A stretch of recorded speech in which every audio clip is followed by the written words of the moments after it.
moments, remember the Master and pray for the welfare of the whole humanity.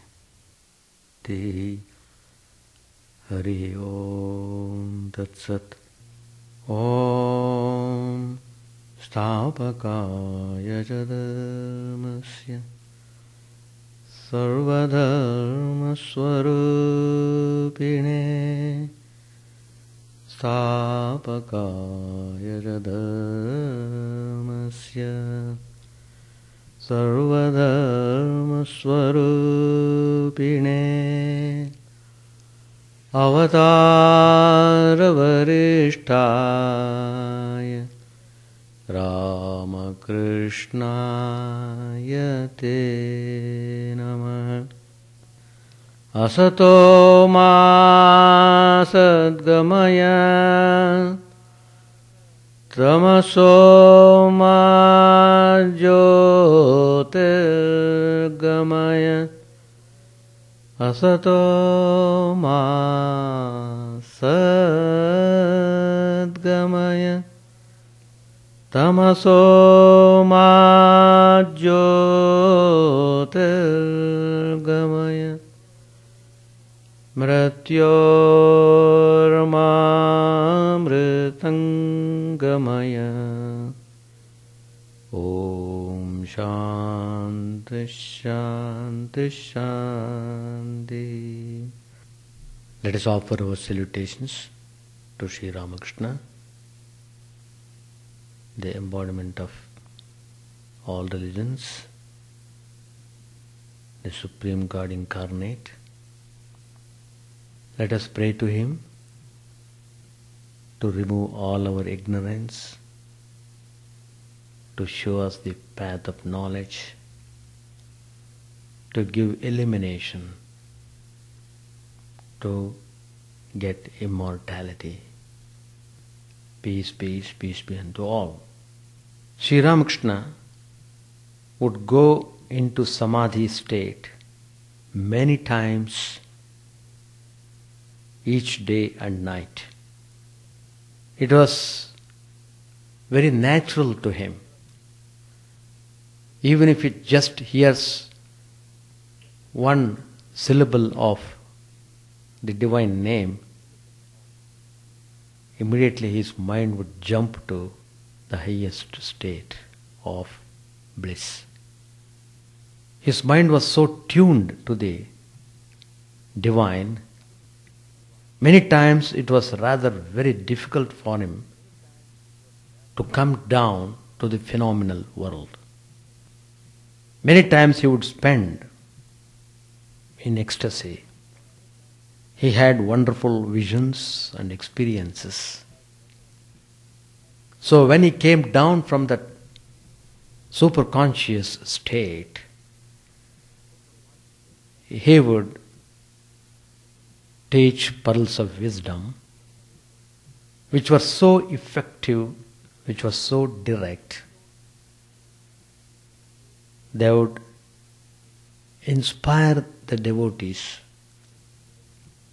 They would feel so much charmed to hear every word coming out of Sri Ramakrishna. Sri Ramakrishna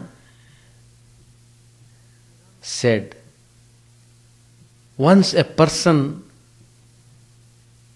gets that experience of samadhi, that is going beyond the realm of mind, then he will no more be charmed by any worldly things.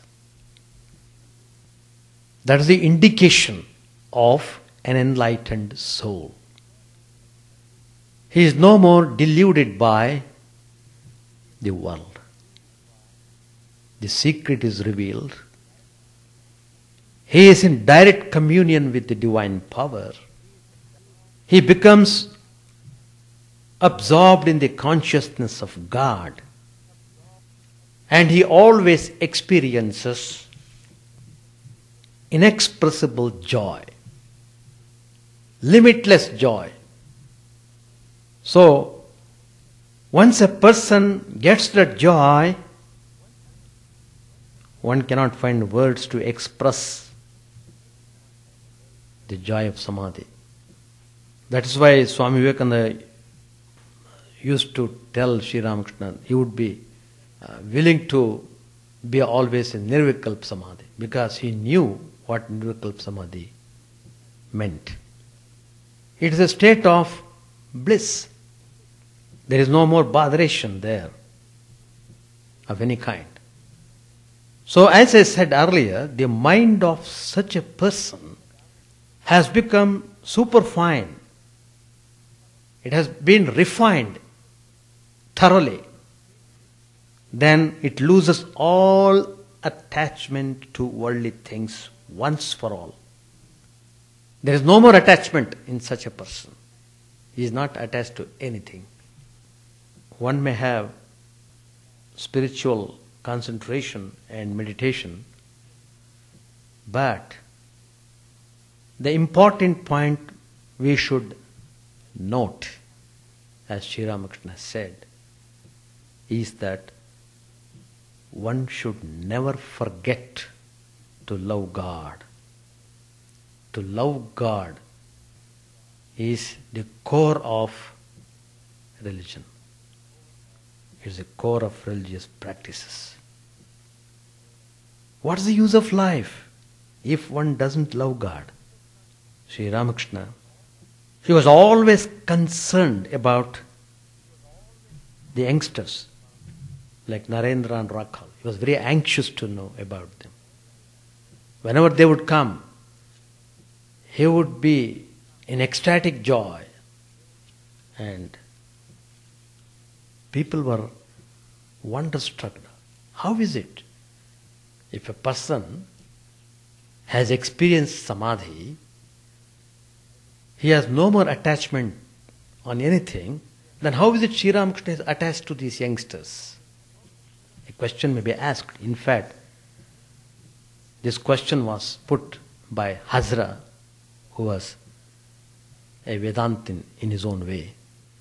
The reason has been given by Sri Ramakrishna himself, why he is after these youngsters. Why?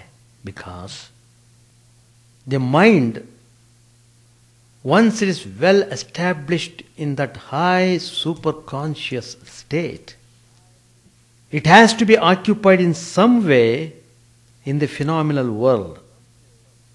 When the mind descends to the level of the world from that high superconscious samadhi state. Otherwise, how can he help the people? In the case of ordinary people, the mind doesn't come back. So once the river, a particular river, merges in the ocean, there is no more coming back. It is finished. It has become part and parcel of the ocean. It is just like that. A spiritual aspirant, when he reaches that highest state of samadhi, he becomes one with God. He experiences he is God himself. Aham Brahmasmi, I am that Brahman. It is no more a theory. He is actually that. So, something is necessary to keep the mind in the phenomenal level. So Sri Ramakrishna was always seeking the company of the devotees endowed with sattva, because God manifests himself more clearly in those devotees who are sattvic, in those who are no more interested in the glamour of lust and money. That attraction is dead. No more. Mind is no more going in that direction. It is free from that.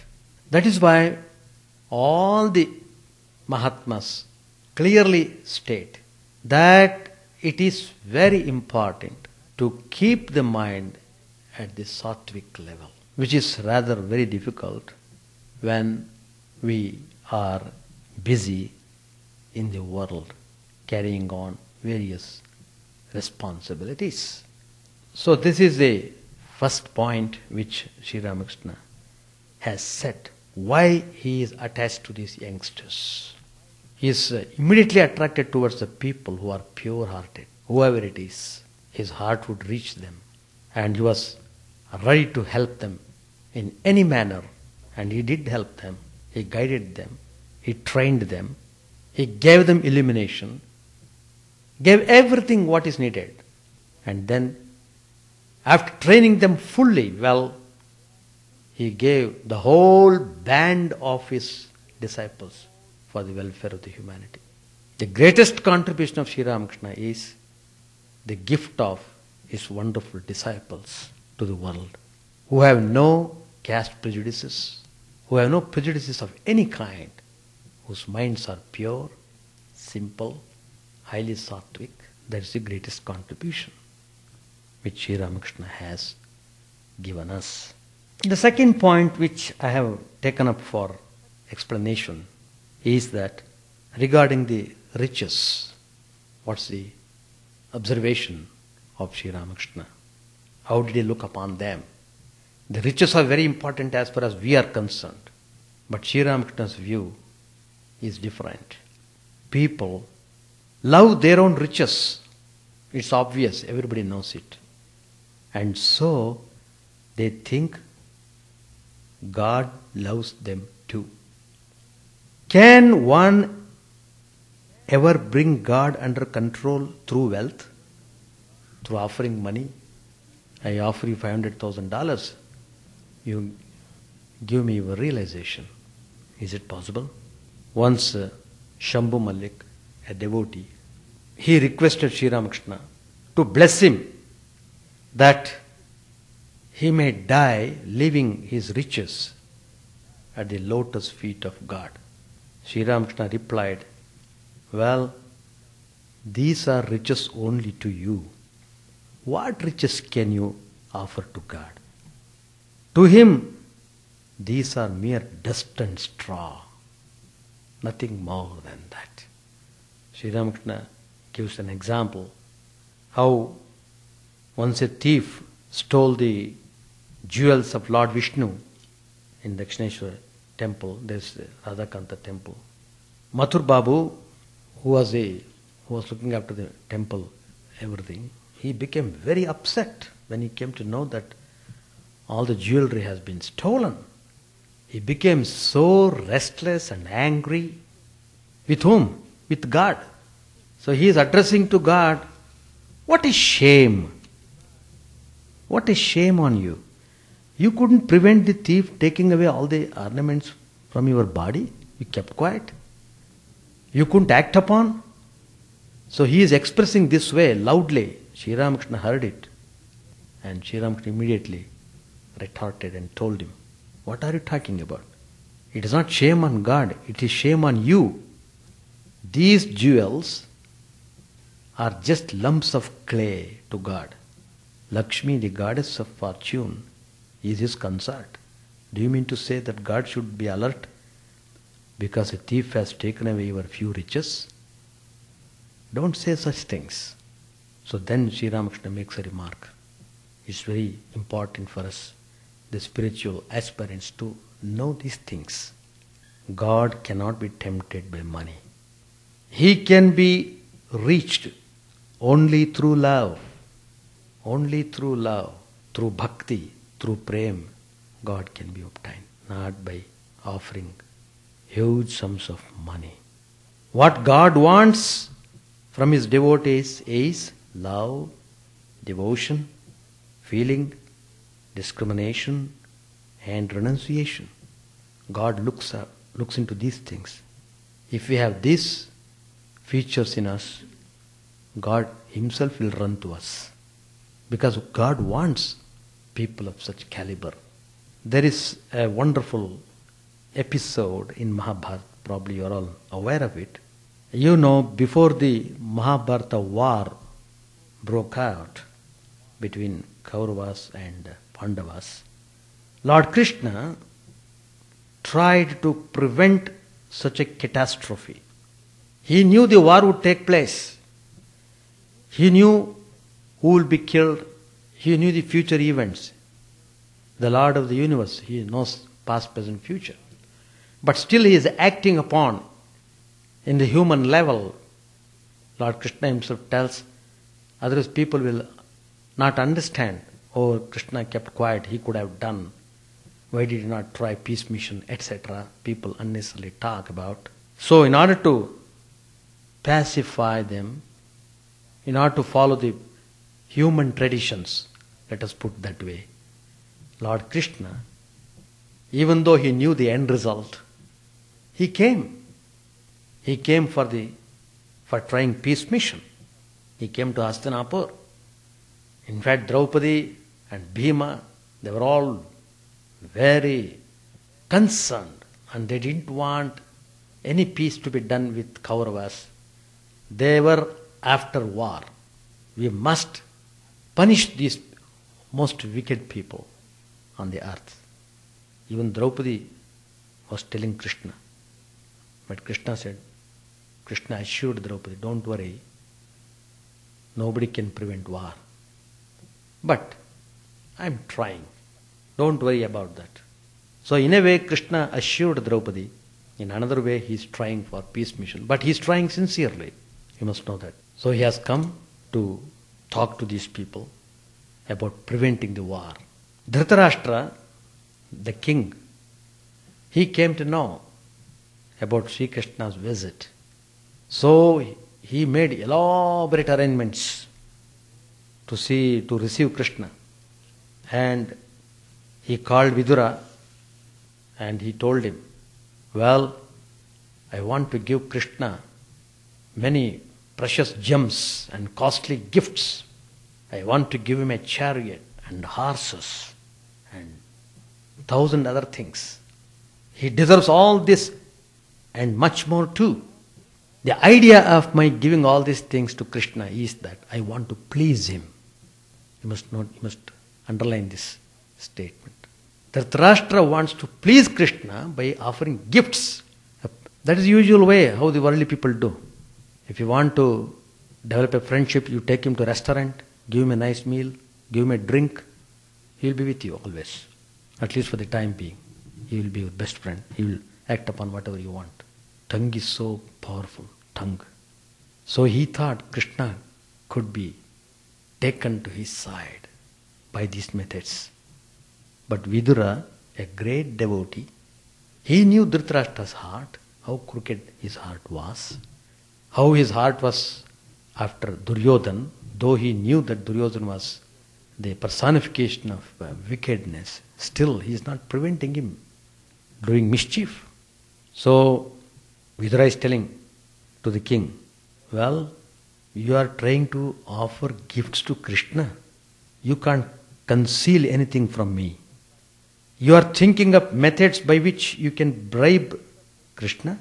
How is it you have become suddenly so very generous? You are prepared to give so much to Krishna, who is to talk to you about the Pandavas, but you have not the heart to part with even 5 villages as far as the Pandavas are concerned. Just 5 villages. Now you are suddenly coming up with this gesture. You cannot win Krishna over to your side so easily as all that. You think you can buy that great Krishna by your cheap wealth. For you the wealth may be very prominent, very important. Please do not insult Sri Krishna. I can tell you, nothing, no amount of coaxing or pleading can please Sri Krishna. So he expressed his opinion about the plan of Dhritarashtra. Well, Sri Krishna came. First he came to the palace of Dhritarashtra and he talked with him. Then, I am not going to the details. It's a very interesting episode. Then he goes to the palace of Duryodhana to talk to him, to inform that he has come. And Duryodhana was seated on his throne. Shakuni, Dushasan and Karna, his counselors, they were all sitting by his side. When Krishna entered the palace, the Shakuni, Dushasan and Karna, they all stood up to receive him, to greet him. But Duryodhana was so full of vanity, pride, He did not get up from the seat to welcome Sri Krishna. He was so egoistic and he wanted to show his power to Krishna that way. He wanted to assert himself that he was the ruler of the whole kingdom. Nobody else could occupy his place. Then Duryodhana is telling Sri Krishna, Krishna, we have made elaborate arrangements for your stay and for your pleasant amusements. Everything is done. Not only that, we have prepared excellent dishes for you. But I understand you refuse all this hospitality and just you are thinking to go to Vidura's home. How is it? By this act of yours, I am feeling very much hurt. Duryodhana is telling Krishna, it is wrong of you to have been indifferent to our hospitality. You know I am the king. I am responsible for your safety and all other factors. And moreover, there is no enmity between you and me. We are quite fond of you. So why should you refuse? Why do you want to go to that poor man's cottage? He is calling Vidura poor man. Lord Krishna smiled. Krishna is very famous for smiling. His smile is very attractive. And he said, Duryodhana, I am afraid I have to be frank with you. I am not interested in your grand feast. No, not at all. I do not relish food in the house of a person who is not righteous. You are unrighteous throughout your life. You are so brutal and torturous.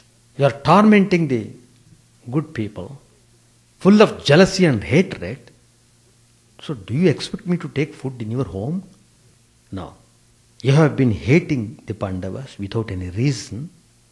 He who is a slave to avarice and ill-treats the Pandavas is considered by me to be the lowliest of men.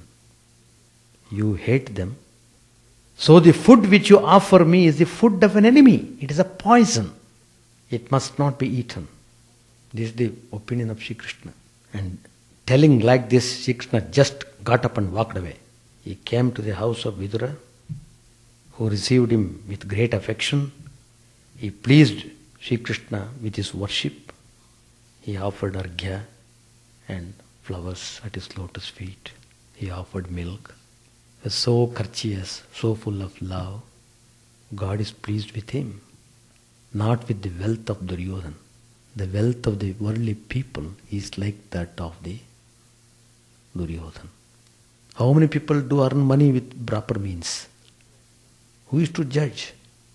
So Sri Krishna took his food there in the humble cottage of Vidura, and the Lord of the universe, he is taking rest in poor man's cottage. There is a Sanskrit verse, Vipado naiva vipadaha, sampado naiva sampadaha, vipad vismaranam Vishnu, sampan narayana smritim. Excellent verse. The meaning is, misfortune is not the real misfortune. Fortune is not the real fortune. To forget God is verily misfortune. To remember God is verily fortune. So let us try to understand, build up our life and cultivate love towards God. Then God is pleased. Then we receive God's grace. That God's grace purifies our heart and it gives us the experience of bliss, samadhi. Then we are liberated forever. So, these are the points which I wanted to tell regarding my previous class. Page 323. Master said to Keshav, all depends on God's will. O Mother, all is done after thine own sweet will. Thou art in truth, self-will, Redeemer of mankind. Thou workest thine own works, men only call it theirs. In order to take full advantage of the dew, the gardener removes the soil from the basra rose down to the very root. The plant thrives better on account of the moisture. Perhaps that is why you too are being shaken to the very root. He is referring to Keshav Chandra Sen, who was ill. Hearing this, Keshav and the master laugh. It may be that you will do tremendous things when you come back. Whenever I hear that you are ill, I become extremely restless. After hearing of your last illness, I used to weep to the Divine Mother in the small hours of the morning. I prayed to her, O Mother, if anything happens to Keshav, with whom then shall I talk in Calcutta? Coming to Calcutta, I offered fruits and sweets to the Divine Mother with a prayer for your well-being. The devotees were deeply touched to hear of Sri Ramakrishna's love for Keshav and his longing for the Brahma leader. Master said, but this time, to tell the truth, I did not feel anxious to that extent. Only for 2 or 3 days did I feel a little worried. Keshav's venerable mother came to the east door of the room, the same door through which Keshav had entered. Umanath said aloud to the master, Sir, here is mother saluting you. Sri Ramakrishna smiled. Umanath said again, Mother asks you to bless Keshav that he may be cured of his illness. Master said to Keshav's mother, please pray to the Divine Mother, who is the bestower of all bliss. She will take away your troubles. To Keshav, he said, don't spend long hours in the inner apartments. You will sink down and down in the company of ladies. You will feel better if you hear only talk of God. The master uttered these words in a serious voice and then began to laugh like a boy. He said to Keshav, let me see your hand. He waved it playfully like a child. At last he said, no, your hand is light. Hypocrites have heavy hands. Umanath again said to the master from the door, Mother asks you to bless Keshav. Master said gravely, what can I do? God alone blesses all. Thou workest thine own work, men only call it theirs. God laughs on 2 occasions. He laughs when 2 brothers divide land between them. They put a string across the land and say to each other, this side is mine and that side is yours. God laughs and says to himself, why? This whole universe is mine. And about a little clod they say, this side is mine and that side is yours. God laughs again when the physician says to the mother, weeping bitterly because of her child's desperate illness, don't be afraid, mother, I shall cure your child. The physician doesn't know that no one can save the child if God wills that he should die. Just then Keshav was seized with a fit of coughing which lasted for a long time. The sight of his suffering made everyone sad. He became exhausted and could stay no longer. He bowed low before the master and left the room, holding to the wall as before. Some refreshments had been arranged for the master. Keshav's eldest son was seated near him. Amrita introduced the boy and requested Sri Ramakrishna to bless him. The master said, it is not given to me to bless anyone. With a sweet smile, he stroked the boy's body gently. Amrita, with a smile, all right, then do as you please. masters to devotees. I cannot say such a thing as may you be healed. I never asked the Divine Mother to give me the power of healing. I pray to her only for pure love. Is Keshav a small person? He is respected by all, seekers after wealth as well as holy men. Once I visited Dayananda, who was then staying at a garden house. I saw he was extremely anxious about Keshav's coming. He went out every few minutes to see whether he had arrived. I learnt later on that Keshav had made an appointment with him that day. Keshav and I understood,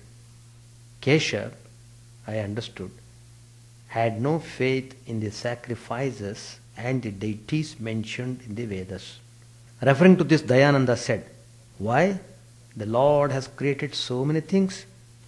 Could he not make deities as well?" Continuing, the Master said, Keshav is free from the pride of a small-minded religious teacher.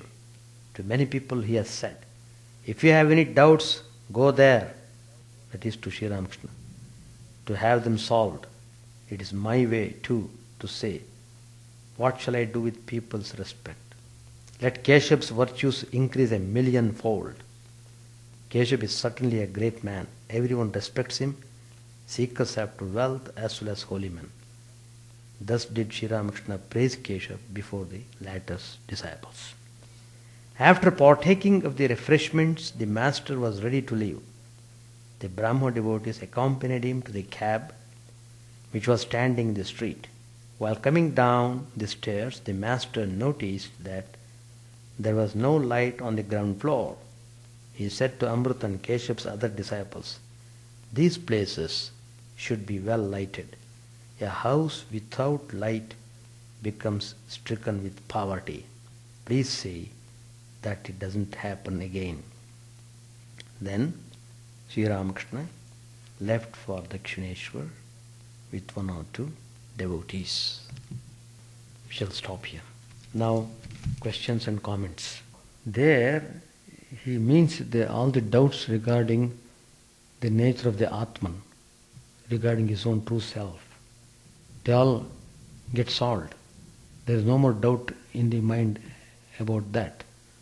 So when the mind is free from doubts, not only that, when he reaches the highest state of samadhi, that's the point where all the doubts are removed.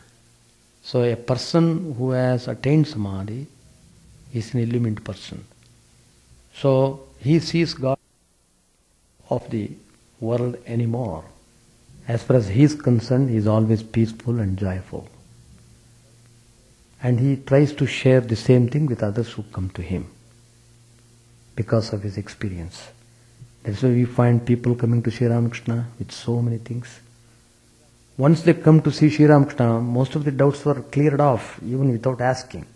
It's because the power of purity is such. It burns away all the impurities of a person. Doubts are nothing but impurities. Ignorance in a way. So that ignorance is destroyed when you are in front of a holy man of such high state. So that's the meaning. So as I told earlier, mind gets total refinement. It becomes totally refined, thoroughly pure. Then only he will reach the samadhi state. So once he is able to perceive God in that highest state, that means he is liberated from all bondage whatsoever. That's the idea. What exactly you want to know? Restless for what? No, there are 2 ways.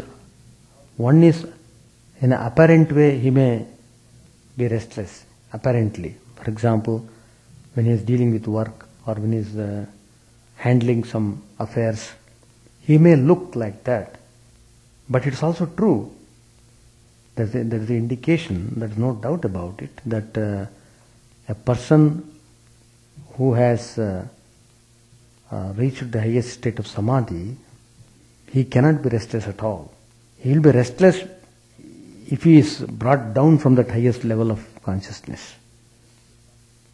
He needs sattvic people around him so that his mind remains calm. He can't tolerate anymore the worldly atmosphere, whatever it is. That's true. There are different stages of spiritual achievements. Samadhi is the highest state, which is the final culmination of our practices. When he saw the dead man, when he saw the old man, all these things, they prepared the ground for him to renounce the worldly associations, and he took a strong decision to find out the truth. What is the mystery behind all these things? He wanted to know that. So, these observations led him that way. He was not trapped by the world as ordinary people will do, but he learnt a lesson. No, I must find out the truth. Let me find out myself. So he took a strong resolve. That strong resolve was possible because his mind was so much impressed. It was a deep shock to him because all along he was in palace, he was not exposed to these things. But once he came out and saw these things, then he began to question about these things, and he wanted to find out the answer himself. It's called direct revelation. So he went and with a determination he sat through meditation, and finally he got illumination, which we call nirvana. Then he became peaceful. That's true. It's a stage. Actually, world is meant to give training to cultivate renunciation. We have come to this world to learn renunciation, not to hug the world, to reject the world. Hugging the world, you are lost. Renouncing the world, you are saved. That's the way. Hugging the world means you are the prisoner of the world. You are the prisoner of your own nature. You are imprisoned by your mind. You are helpless, terribly helpless. See, one person, I read it in the newspaper, in the Chicago Tribune. A person repeatedly committed molestation of young boys, kids. Finally he was caught and he was imprisoned and he was sentenced. And that person was telling to the jury that if I am released, I will again do the same thing. He doesn't want to do, but he can't help it. He has reached that state. He knows it is bad, but he can't help it. Because the mind has crossed that barrier. He is imprisoned by his own mind. He is imprisoned by his own mind. Nobody can save. None. That is the situation. That's what I am telling. So we have come into this world not to be imprisoned by the world, but to work out our liberation. But this is the place where everybody has to come. Even angels have to come here. Gods. That means ordinary gods. It's a godhood. Suppose you do some meritorious act, you become one god in heaven, having some powers, some occult powers, making siddhi. A man is suffering from headache, you touch his head, he will be free from headache. He is suffering from fever, you utter something, he is freed from fever. What is this? So, if a person has to realize his true nature, he has to come to this planet. However difficult it is, we have to work out. There is no other way. It has become difficult because we have allowed the mind to drift like that. We have allowed the mind to drift downwards, and it has gained momentum. It is going in an accelerated speed. You can't check it anymore. You don't have any control over it. No brakes, only crash. What doubt is there? What doubt is there? At least mentally you must renounce. Sri Ramakrishna tells, for householders, how can they renounce? They have got responsibilities, they have got so many things. But Sri Ramakrishna advises them, mental renunciation. Practice it. If you don't practice, you won't get. That's the point. You have to get everything through your own hard effort. Practicing non-attachment is also you have to do it.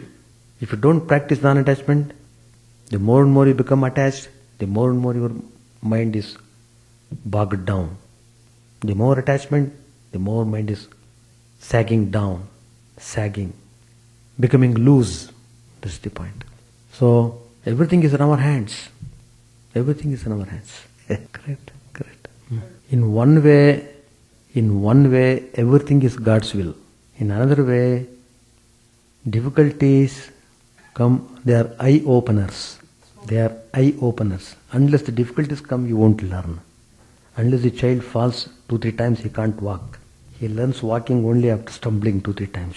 What? No, devotion is, he is giving high price for the devotion. Devotion means love of God. That you have to cherish it yourself. That is your, through your own effort, you have to cultivate that love of God. Then liberation will come. Liberation is easy to get, not the love of God. That's what Sri Ramakrishna was telling.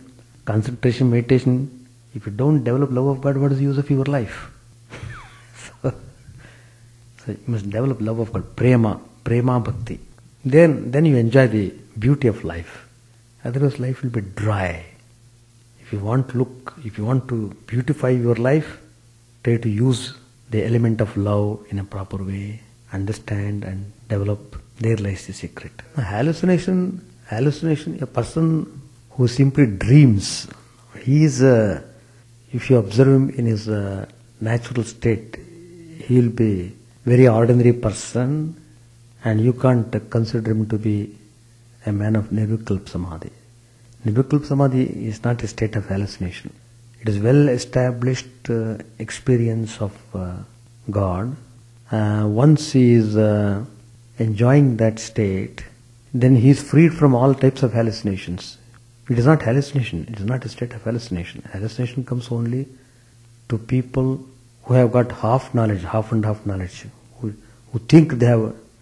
Simply they in dream they see something, immediately they say, we have realized God, I saw this, that, etc. But a man of realization, his features are very distinct. He is very lovable, he loves everyone, he gives comfort to everyone, peace to everyone. They are the indications whether a person has really experienced God or not. Even without experiencing Samadhi state, a spiritual person may be extremely wonderful if he practices all these qualities, totally dedicated to the service of the humanity. Then Lord himself will show the grace and he will take that soul to himself. God is pleased if a person is engaged himself in selfless activities. God is pleased by such a man, because we are helping God that way. See, God incarnates why? To save the humanity, to show guidance to humanity. And if we are doing selfless activity, we are doing God's work. Anybody who does it, whether he knows it or not, he is going that path, what we call karma yoga. That's how I feel. No, trusting for what? What for I should trust? What is that? Where is the need for me to? Where is the need? Where is the need for me to think that way? My purpose is achieved. My life is fulfilled. Then what is the question of trusting or distrusting anybody? It shouldn't come. I love everybody, that's all. All people are in different stages of evolution. Different stages of evolution. They are all struggling souls. If you can help them little bit, wonderful. That's all. Just helping them. They go in their own way. Just help a little bit. Think of God and help them. That's all. Alright, we shall close. No, that is true. No, that actually it enters into the sperm. The sperm. Oh, so it has this. Yeah, it starts from there. But before any formation takes place, the sperm is responsible. It goes through the sperm. Yeah. But anything that takes shape, you see, that did not form before the sperm entered into it. The sperm is responsible for everything. Consciousness. Everything is in a very subtle way. We are not able to perceive it. It becomes manifest only after a certain stage. Everything is hidden. Everything is hidden. It develops, it manifests stage by stage. But all that thing is there in that sperm. It's called Jivakana. They call in Sanskrit Jivakana. So that's how it works. Inanimate object, in one way, see, we understand the play of the soul only when it is manifested in certain ways, then we understand. But one way of telling is that consciousness is present everywhere. Charachara vastu. God is present, animate, inanimate and inanimate, both. That power is there everywhere. But we are able to understand it. You see, for example, the soul may be there, it is there, no doubt. But its power is not manifested because it has no mind. The mind is not there. For example, you know, there is a famous story in Ramayana that comes, that Ahalya, the wife of Gautama Maharshi, who became stone, big rock. She was a rock. So she was to be redeemed from that state only by the touch of Sri Ramachandra's feet. And Vishwamitra Maharshi, taking these children, this Rama and Lakshman, Vishwamitra tells, come, we shall go there. We have to go to Gautama Ashram. We have to do certain things there. Then Sri Rama, as soon as he went and he touched the rock, immediately that rock broke and Ahalya came out. That's the thing. So, for example, if you take a stone, the stone has got its own properties. So that means without the soul, how the properties form there. So everything has got its own way of manifesting its energy. In that sense, everything has got power. What exactly is the nature of the soul? Whom do you call soul? If you call spirit combined with subtle body is called soul, in that sense, soul means it must have mind and everything. Then you may say it doesn't have soul. Like that. Those desires, these desires are good. In fact, these desires are to be nourished. By nourishing proper desires, you are shaping the character of the mind. You are making the mind more stable, more strong. The strength or weakness of the mind depends upon the desires, what type of desires we have in the mind. Bear with them, bear. Why they are doing? Because this is the reaction of your so many things you have done. It's a reaction. Bear them. By bearing them, you will burn them. You will burn the impurities by bearing. Just bear.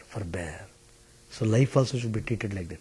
Difficulties come, don't run away. Don't become upset. Bear it. It burns out. Suffering, it burns your impurities. Suffering is a fire. It's compared to a fire, Agni. It's easy for me to tell, but that is the philosophy. See, you must always hold on to philosophy. Then only you will get peace of mind. Otherwise, what joy is there in this life, you tell me, morning to night? What joy is there? Alright, we shall stop. It's all 9:10. Jai Ram. Chant the name of the Lord and His grace unceasingly, that the mirror of the heart may be wiped clean and quench that mighty forest fire, worldly lust raging furiously within.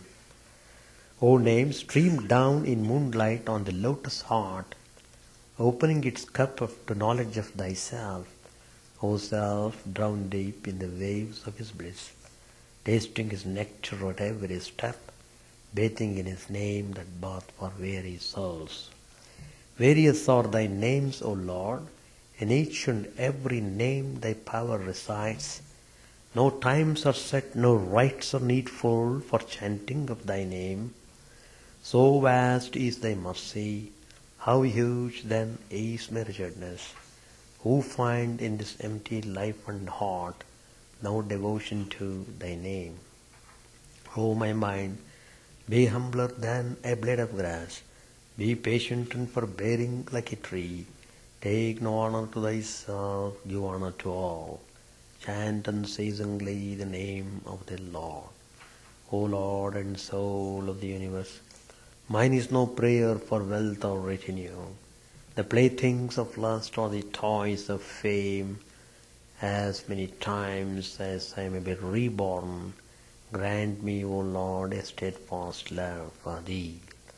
A drowning man in this world's fearful ocean is Thy servant. O sweet one, in Thy mercy consider him as dust beneath Thy feet. Ah, how I long for the day when an instant's separation from Thee, O Lord, will be as 1,000 years. When my heart burns away with its desire, and the world without Thee is a heartless void. Prostrate at Thy feet let me be in unwavering devotion, neither imploring the embrace of Thine arms, nor bewailing the withdrawal of Thy presence, though it tears my soul asunder. O Thou, who steerest the hearts of Thy devotees, do with me what Thou wilt, for Thou art my heart's beloved, Thou and Thou alone. O Lord, lead us from the unreal to the real, lead us from darkness to light, lead us from death to immortality. May all be free from dangers, may all realize what is good, may all be actuated by noble thoughts, may all rejoice everywhere. May all be happy, may all be free from disease, may all realize what is good, may none be subject to misery. May the wicked become virtuous, may the virtuous attain tranquility, may the tranquil be free from bonds, may the freed make others free. May good betide all people, may the sovereign righteously rule the earth, may all beings ever attain what is good, may the worlds be prosperous and happy. May the clouds pour rain in time, may the earth be blessed with crops, may all countries be freed from calamity, may holy men live without fear. May the Lord, destroyer of sins, the presiding deity of all sacred works, be satisfied. For He being pleased, the whole universe becomes pleased. He being satisfied, the whole universe feels satisfied.